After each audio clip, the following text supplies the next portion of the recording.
Voilà qui sont les hommes qui s'apprêtent à entrer dans Oradour-sur-Glane, le 10 juin 1944. Un village sans lien avec la résistance, mais dont la population a presque doublé du fait des Espagnols, Alsaciens et Juifs, qui y ont trouvé refuge. Oradour est un village typique de la région. Son église du XVe siècle, ses petits commerces et ses fermes que traverse la ligne du tramway, font de la bourgade une carte postale vivante et pittoresque. Ce samedi-là, place du champ de foire, les hommes font la queue pour la distribution de tabac, pendant que les enfants se massent aux portes des 3 écoles communales pour la visite médicale.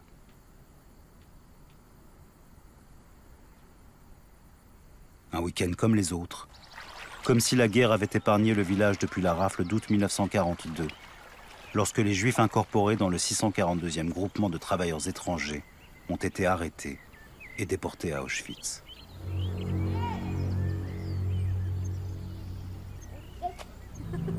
Alors que les 2 blindés et les camions de Dickmann sont arrêtés à quelques kilomètres avant l'entrée du village, Heinz Barth se tourne vers ses hommes au moment de reprendre la route et leur dit « Aujourd'hui, vous allez voir couler le sang. » Dickmann, Kahn et Barth s'apprêtent à faire subir à Oradour le même traitement qu'à Logoïsk, qu'à Lydis et qu'aux 628 villages biélorusses, rasés de la surface du globe par les troupes de la mort SS.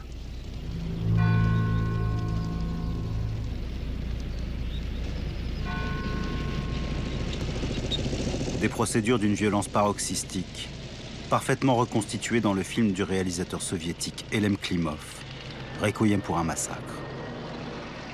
Située en Biélorussie, cette fiction de 1985, d'un réalisme saisissant, corrobore en tout point les témoignages des rescapés d'Oradour-sur-Glane, ceux de Marguerite Roufanche, 47 ans au moment des faits, et de Robert Ebras, 19 ans.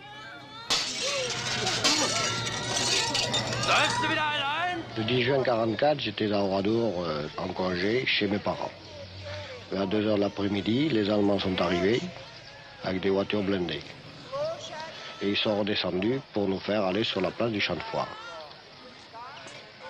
Là, j'étais au rassemblement avec ma mère et 2 sœurs. Il y avait des militaires qui s'étaient détachés et qui nous ont pris à la maison, en nous disant tous place du marché. Et en effet, il a fallu se rendre sur ce champ de foire. Ils ont séparé du groupe les femmes et les enfants. Environ à l'âge de 14 ans, les enfants allaient avec les mères. Au-dessus, on considérait que c'était des hommes. Moi, j'avais 19 ans, je suis allé dans le groupe des hommes. Le moment le plus pénible, c'est quand il a fallu se séparer. On nous a séparés, les hommes des femmes. Mon fils ne pouvait pas me lâcher de mon cou.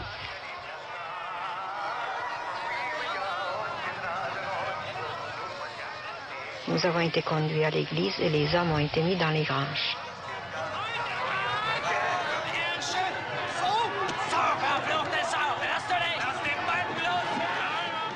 On était tous les jeunes ensemble. On ne pensait pas à ce qui allait nous arriver. Ce qui nous intéressait, c'était le football, le match du lendemain.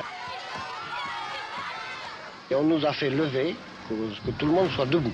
Et à ce moment-là, j'avais un camarade qui était alsacien, il comprenait l'allemand, qui était juste à côté de moi et qui m'a dit « Attention, il tire ». Il n'a même pas fini sa phrase. Et à ce moment-là, on a tiré sur nous plusieurs rafales de fusils mitrailleurs.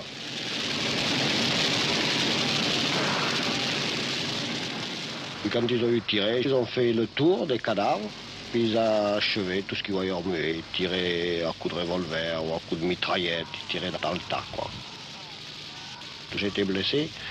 Après, ils nous ont couverts de foin, de fagots, tout ce qu'il y avait dans la grange. Ils ont mis le feu.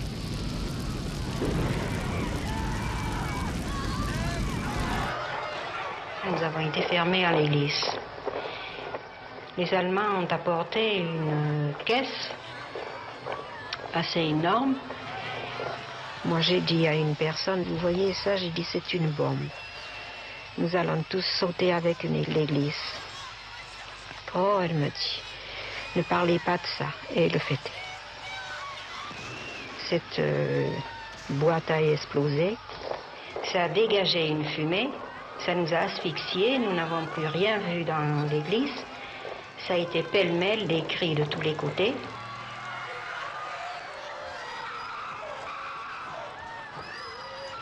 Ma fille aînée avait perdu son petit bébé.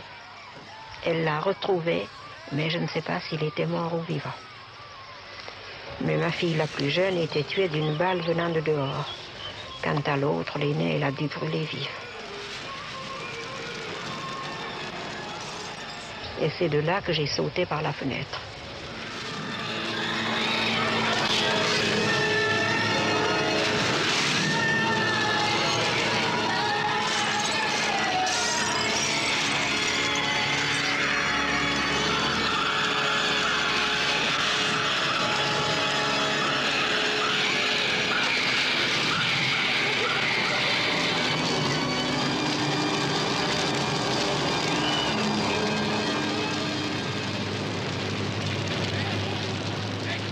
À la nuit tombante, tandis que Marguerite Roufange, qui a pris 3 balles dans le corps, attend entre la vie et la mort le départ des Allemands.